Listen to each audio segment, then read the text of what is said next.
Herzl visited the Barons' colonies and the city of Jerusalem.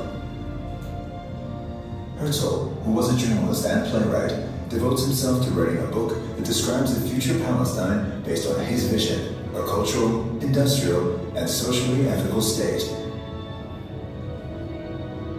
But in 1904, 2 years after the publication of Old New Land, he passes away.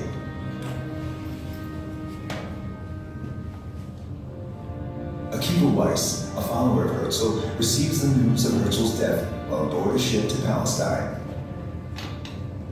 He decides to immigrate to the land of Israel with his family, including his youngest, Herzl. Weiss's dream was to create a model Hebrew city.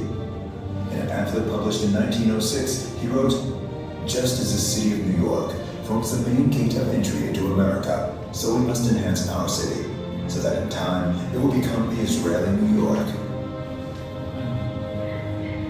That same year, Weiss creates the Achuzat Bayit Association in view of building a Hebrew garden city outside the narrow and stifling alleys of Jaffa. In 1909, on the sand dunes northeast of Jaffa, the city founders raffle off the plots for their houses. The new neighborhood is designed in the spirit of Herzl's dream: wide streets, a boulevard, central sewage, and running water. The main street is called Herzl Street, and the school that will educate the Hebrew youth is named Gymnasia Herzliya. In May 1910, members of the Achuzat Bayit convened to discuss the name of the new neighborhood. Schenken suggests the name Tel Aviv, based on the Hebrew translation of Old New Land. The word Tel implies the old, and the word Aviv symbolizes the new. The proposal is accepted, and in 1911, Mayor Dizengoff is elected as head of the Tel Aviv neighborhood community.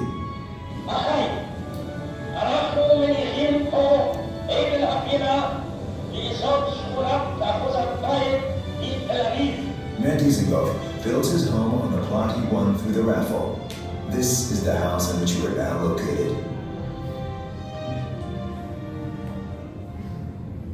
The growth of Tel Aviv was temporarily cut short during World War I, and in 1917, the British occupied the land of Israel. Under the regime of the British Mandate, Tel Aviv is becoming a city, and Mayor Dizengoff is appointed its mayor. The Dizengoff House becomes a central site in the city's public life, hosting prominent Jewish figures as well as heads of the British regime.